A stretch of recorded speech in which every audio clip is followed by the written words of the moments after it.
अध्याय 11 भाग 4 अनंत के समक्ष समर्पण। दृश्य 11 से 1148। परिचय जब विस्मय समर्पण बन जाता है। दृश्य कुरुक्षेत्र का युद्ध क्षेत्र अब पहचान में नहीं आ रहा है, इसलिए नहीं कि धरती बदल गई है, बल्कि इसलिए कि अर्जुन की दृष्टि बदल गई है। दिव्य दृष्टि से संपन्न उसकी आंखों ने अकल्पनीय को देखा है। कृष्ण के अनंत रूप में जीवित प्रत्येक देवता, प्रत्येक प्राणी, अस्तित्व का प्रत्येक अणु उसने सृजन, पालन और संहार को एक साथ अनंत ऊर्जा की तरंगों की तरह प्रवाहित होते देखा है। लेकिन अब भावनात्मक तूफान आधमका है। वह विस्मय जिसने उसे दिव्यता की ओर उठाया था, मानव हृदय के लिए इतना विशाल हो गया है कि उसे धारण करना असंभव है। अर्जुन कांप उठता है, उसकी आवाज लड़खड़ा जाती है। वह योद्धा जो कभी ऊंचा खड़ा था अब नतमस्तक है। राजकुमार अनंत के सम्मुख फिर से बालक बन जाता है। तब स्वर्गीय साक्षी अभी भी वहां हैं। संजय धृतराष्ट्र को सुना रहे हैं, देवता श्रद्धा से कांप रहे हैं, लेकिन सब कुछ एक सत्य के आगे फीके पड़ जाते हैं। अर्जुन का पूर्ण समर्पण यह दुर्बलता का समर्पण नहीं है, बल्कि जो है उसकी वास्तविकता के आगे अहंकार का विलीन होना है। अब तक अर्जुन ने कृष्ण के साथ बौद्धिक रूप से कुश्ती लड़ी थी। उसने प्रश्न पूछे थे, बहस की थी, यहाँ तक कि संदेह भी किया था। लेकिन अब प्रश्न गायब हो जाते हैं। बुद्धि अनुभव के आगे घुटने टेक देती है। अर्जुन अब स्पष्टीकरण नहीं चाहता, वह क्षमा चाहता है। वह अब ईश्वर को समझना नहीं चाहता, वह उनका होना चाहता है। यह प्रत्येक आध्यात्मिक पथ की परिणति है। ज्ञान के बाद मौन आता है, प्रयास के बाद समर्पण आता है। आत्मा अनंत को देखकर यह अनुभव करती है कि वह कभी अलग नहीं थी, कभी नियंत्रण में नहीं थी। अब हमारे लिए यह अध्याय अत्यंत प्रतीकात्मक है। हर जीवन में एक ऐसा समय आता है जब समझ टूट जाती है, जब मन व्याख्या नहीं कर पाता, जब जीवन की विशालता तर्क पर हावी हो जाती है। ये क्षण सुंदरता, हानि, प्रेम या मृत्यु के माध्यम से आ सकते हैं, जब हमें एहसास होता है कि हम वास्तव में कितना कम नियंत्रण रखते हैं। यह निराशा नहीं, बल्कि द्वार है। जब अहंकार अंततः झुकता है तो शांति प्रवेश करती है। समर्पण पलायन नहीं है, यह संरेखण है। यह कह रहा है, मैं आपको समझ नहीं सकता, लेकिन मुझे आप पर भरोसा है। कृष्ण का ब्रह्मांडीय रहस्योद्घाटन मानवता को भयभीत करने के लिए नहीं है, बल्कि उसे मुक्त करने के लिए है। अर्जुन का कांपना दंड का भय नहीं है, बल्कि सत्य को बिना किसी विकृति के देखने का विस्मय है। यह खंड बोध से उत्पन्न भक्ति का जन्म है। अर्जुन का समर्पण उसे शीघ्र ही संतुलन, स्पष्टता और कर्म के लिए तत्परता की ओर ले जाएगा, लेकिन पहले उसे बस झुकना होगा। ध्यान दें, जब जीवन आपको दिखाए कि यह वास्तव में कितना विशाल है, तो झुके नहीं। समर्पण नियंत्रण का अंत नहीं है, यह शांति की शुरुआत है। दृश्य 11:35। देवता भी स्तब्ध हैं। दृश्य कृष्ण के वचन सुनकर अर्जुन कांप उठा। हाथ जोड़कर और सिर झुकाकर, भय और विस्मय से अभिभूत होकर लड़खड़ाती आवाज में उसने भगवान से कहा। तब युद्ध भूमि फीकी पड़ जाती है। केवल कृष्ण की घोषणा की प्रतिध्वनि शेष रह जाती है, मैं काल हूँ, लोकों का संहारक। देवता स्वयं स्तब्ध होकर मौन खड़े हो जाते हैं। दिव्य कथावाचक संजय भी मौन हो जाते हैं। वायु दिव्य उपस्थिति से कांप उठती है। अर्जुन मुश्किल से बोल पाता है। उसके शरीर की हर नस उस दृश्य की भयावहता को महसूस करती है जो उसने देखा था। उसका हृदय धड़कता है, मृत्यु के भय से नहीं, बल्कि उस बोध के भार से जो उसने अनंत काल को आमने सामने देखा है। नश्वर मन अनंत के सामने टूट जाता है। अब यह श्लोक उस पवित्र विखंडन बिंदु का प्रतिनिधित्व करता है जिसका सामना सभी साधक तब करते हैं जब बुद्धि अंततः सत्य को धारण करने का प्रयास छोड़ देती है।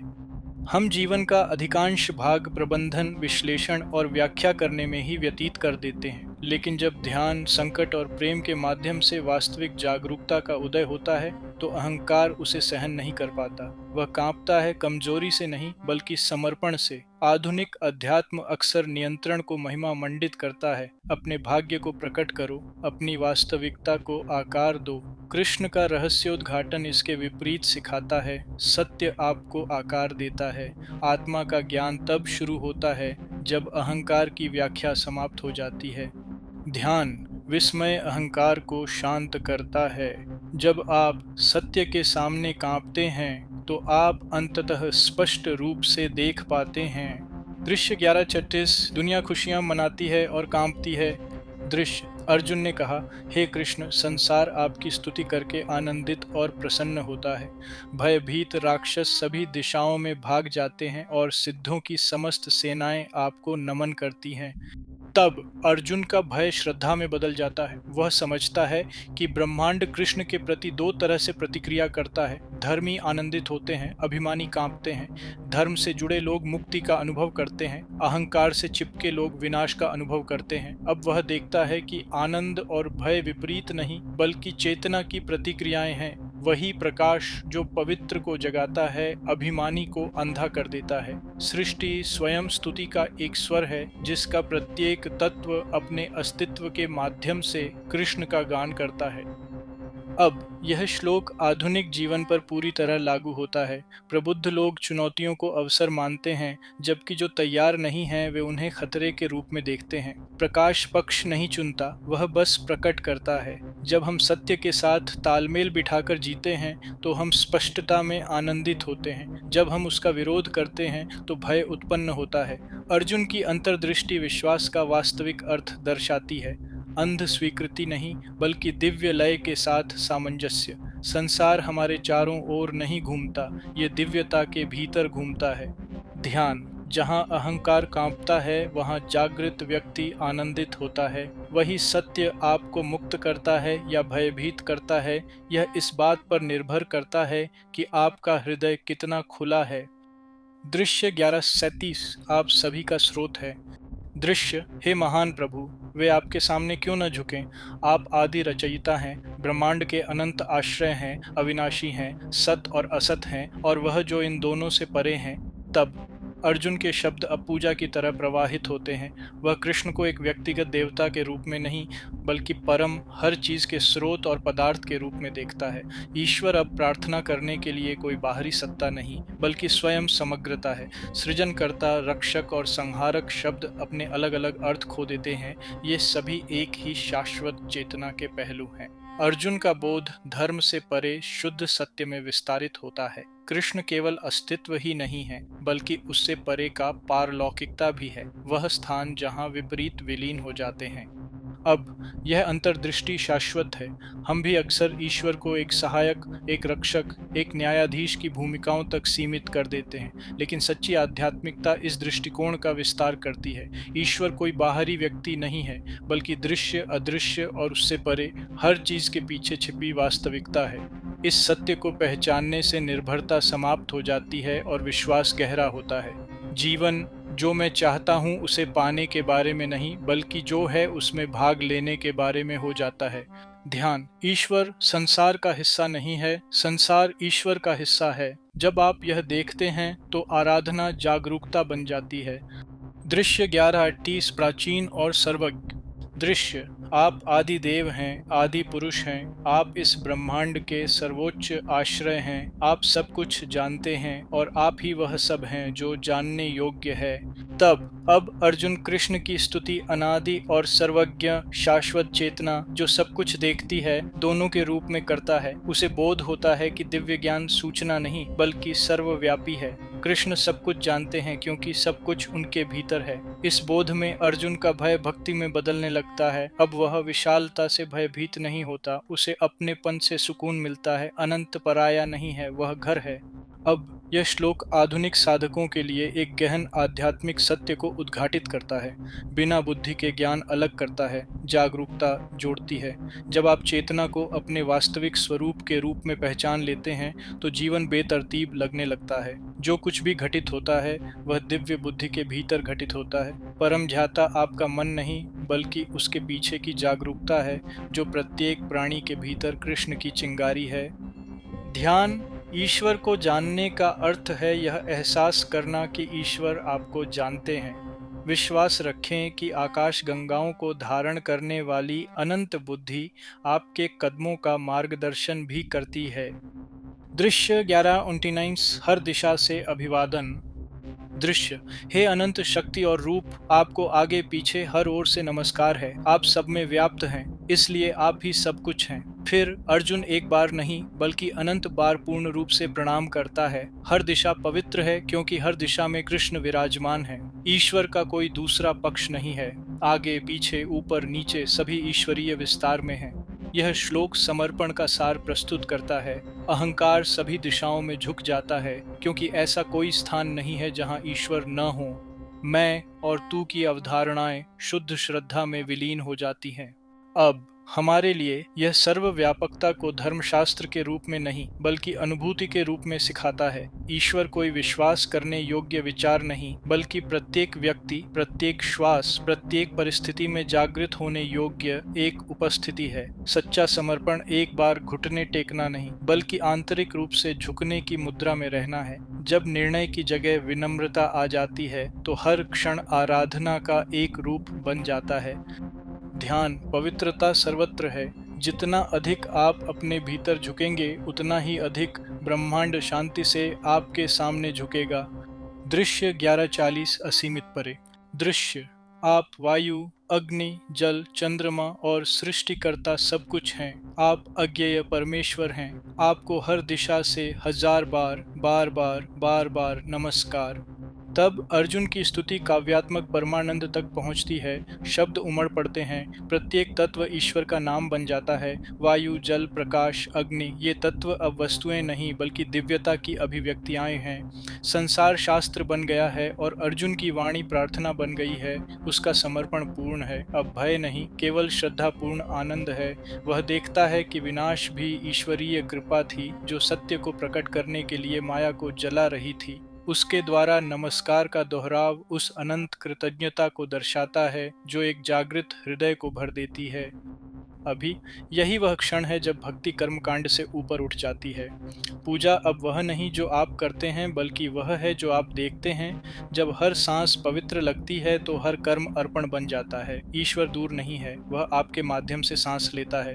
यह श्लोक आध्यात्मिकता की पुनर्कल्पना का निमंत्रण है जो मंदिरों या ग्रंथों तक सीमित न होकर तत्वों में, दूसरों में, स्वयं में जीवंत हो। जब जागरूकता निरंतर कृतज्ञता बन जाती है तो जीवन स्वयं प्रार्थना बन जाता है। फोकस आप जो कुछ भी देखते हैं वह पवित्र अभिव्यक्ति है। ऐसे जियो जैसे हर सांस अनंत को नमन हो क्योंकि वह अनंत है। दृश्य 11:23 मुझे माफ कर दो मेरे दोस्त। दृश्य मैंने आपको हे कृष्ण, हे यादव या हे मेरे मित्र कहकर आपको अपना साथी मानकर लापरवाही या प्रेम से जो कुछ भी कहा है, हे अथाह मुझे क्षमा करें। तब विशाल ब्रह्मांडीय दृश्य मानवीय आत्मीयता में विलीन हो जाता है। अर्जुन के घुटने झुक जाते हैं, उसका सिर झुक जाता है और उसकी आवाज़ भय से नहीं बल्कि प्रेम से कांपती है।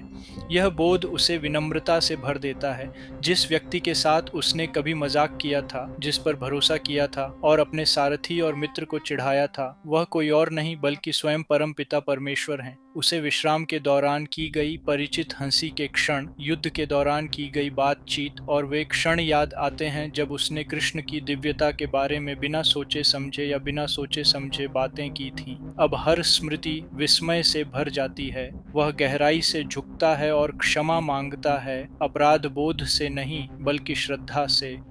अब यह श्लोक एक सार्वभौमिक जागृति को दर्शाता है। जब हम किसी की दिव्यता को सचमुच देखते हैं, चाहे वह ईश्वर हो, माता पिता हो, शिक्षक हो या स्वयं जीवन ही क्यों न हो, तो हमें एहसास होता है कि हमने पवित्रता के साथ कितनी लापरवाही बरती है। हर रिश्ता ईश्वरीय है जो हमें छद्म रूप में मिलता है। पहचान अक्सर वर्षों के अंधेपन के बाद आती है। यह विनम्रता लज्जा नहीं बल्कि जागृत प्रेम है जो देखता है कि कैसे अनुग्रह हमेशा से मौजूद था, तब भी जब हमने ध्यान नहीं दिया था। ध्यान श्रद्धा वहीं से शुरू होती है जहां परिचय समाप्त होता है। जिन लोगों को आप सहज नहीं समझते उनमें ईश्वरीयता देखें, क्योंकि हो सकता है कि वे सौम्य वेश में ईश्वर हों। दृश्य 11:42 मेरी अज्ञानता को क्षमा करें। दृश्य मजाक में, आराम करते समय, बैठते समय, खाते समय या संगति में यदि मैंने आपके साथ समान व्यवहार किया हो या बिना सोचे समझे कुछ कहा हो तो हे अनंत मैं आपसे क्षमा मांगता हूँ। तब अर्जुन की विनम्रता और गहरी हो जाती है। उसकी स्मृतियाँ कोमल घावों की तरह उभर आती है। वे सभी क्षण जब उसने सहजता से बातें की थीं, खुलकर हंसा था या कृष्ण से ऐसे प्रश्न किए थे मानो वे मात्र मनुष्य हों। अब पीछे मुड़कर देखने पर हर छोटा सा कार्य पवित्र हो जाता है। उसे अपने अज्ञान की गहराई का एहसास होता है।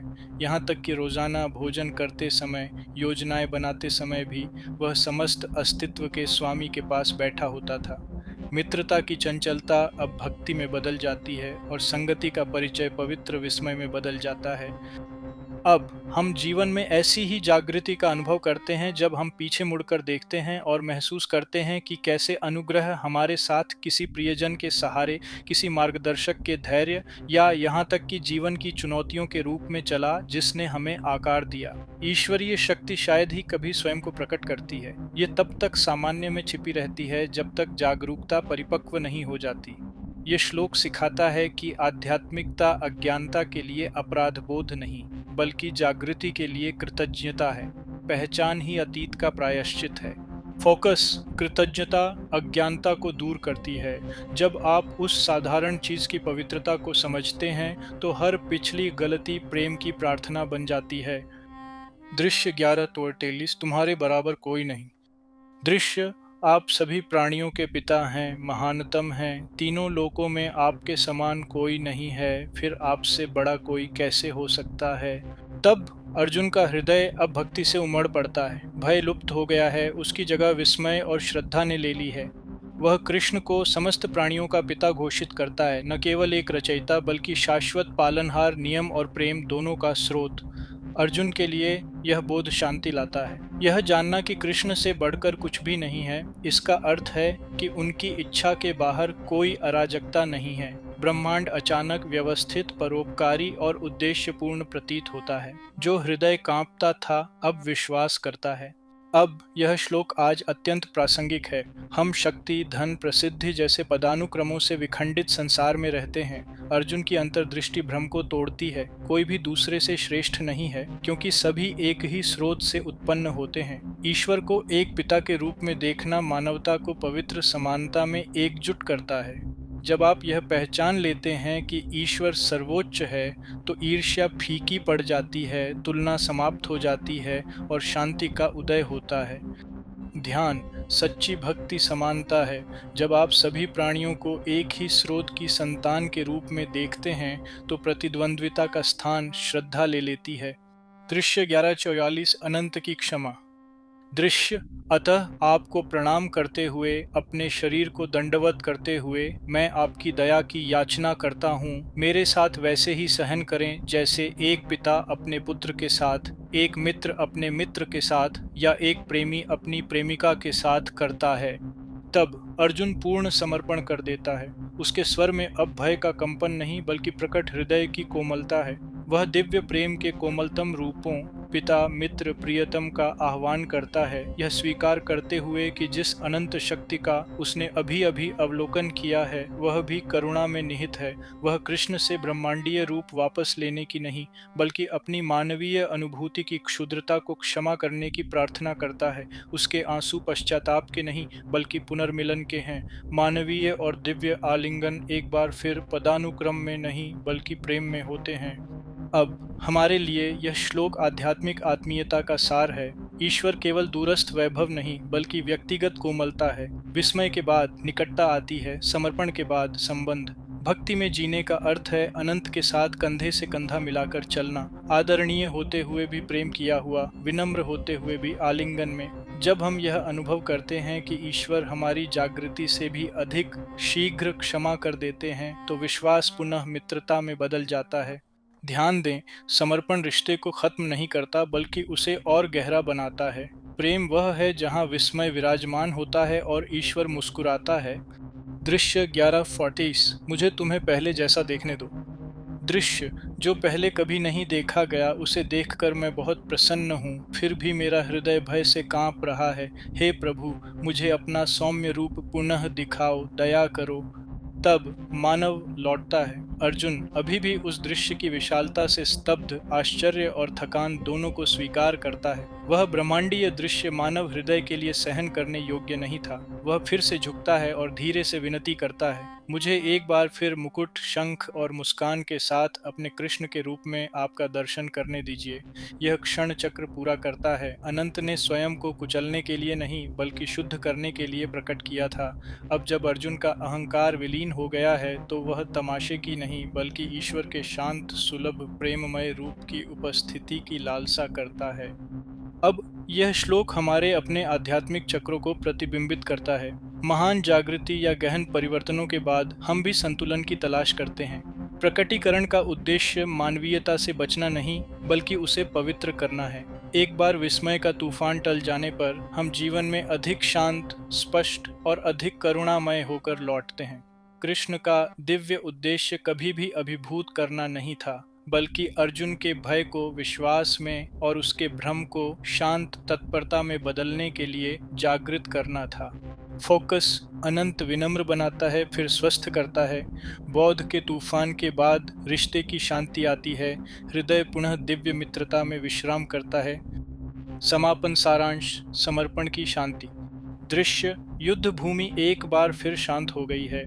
प्रज्वलित दृश्य शांत हो गया है। अनंत पुनः शंख और चक्र धारण किए हुए शांत, मुस्कुराते हुए कृष्ण के रूप में सिमट गया है।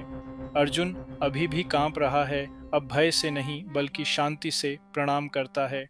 तब इस अध्याय में अर्जुन की यात्रा प्रत्येक आत्मा की यात्रा का प्रतिबिंब है। उसने प्रमाण की खोज में आस्था से शुरुआत की, उसे असीम दृष्टि दी गई, वह ब्रह्मांडीय समग्रता के समक्ष कांप उठा और अंततः प्रेम से झुक गया। विश्वरूप की भयानक महिमा ने विनम्रता को जन्म दिया और विनम्रता समर्पण में परिणत हुई। दृश्यों 11:41 से 11:45 तक। अर्जुन अपनी पहचान स्वीकार करता है 11:45। अज्ञानता का पश्चाताप करता है 11:45। कृष्ण की सर्वपिता के रूप में स्तुति करता है 11:45। बाल सुलभ प्रेम से क्षमा याचना करता है 11:40 और अंत में उस सौम्य रूप के पुनः दर्शन की याचना करता है 11:45। यह क्रम अहंकार के प्रश्नवाचक मन से समर्पित हृदय में पूर्ण परिवर्तन का प्रतिनिधित्व करता है। अब यही मानवीय आध्यात्मिकता का मूल है। अहंकार नियंत्रण करना, सिद्ध करना और समझना चाहता है। आत्मा अनुभव करना, अपनापन और समर्पण चाहती है।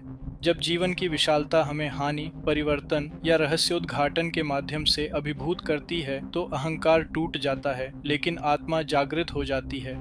अर्जुन का कांपना दुर्बलता नहीं बल्कि बुद्धिमत्ता है। सच्ची शांति शक्ति या नियंत्रण में नहीं बल्कि समर्पण में मिलती है। अनंत को जीता नहीं जा सकता, उस पर भरोसा किया जा सकता है। और एक बार जब हम पूर्णतः झुक जाते हैं तो वही ईश्वर जो वज्र के रूप में प्रकट हुए थे, कोमलता के रूप में लौट आते हैं। कृष्ण इसी प्रकार शिक्षा देते हैं, हठ धर्मिता से नहीं बल्कि अनुभव से। विस्मय, पतन और शांति। अर्जुन का समर्पण भक्ति के जन्म का प्रतीक है जो अज्ञान से नहीं बल्कि समझ से आती है। जब हम अनंत के समक्ष समर्पण करते हैं तो हम बाहरी चमत्कारों की तलाश करना बंद कर देते हैं और उन्हें अपने भीतर पहचानना शुरू कर देते हैं। जीवन स्वयं दिव्य संवाद बन जाता है, सौम्य, अनंत, पवित्र। ध्यान समर्पण यात्रा का अंत नहीं बल्कि उसकी पूर्णता है। जब अहंकार झुकता है तो हृदय ऊपर उठता है और ईश्वर जो कभी अनंत और दूर था व्यक्तिगत और निकट हो जाता है।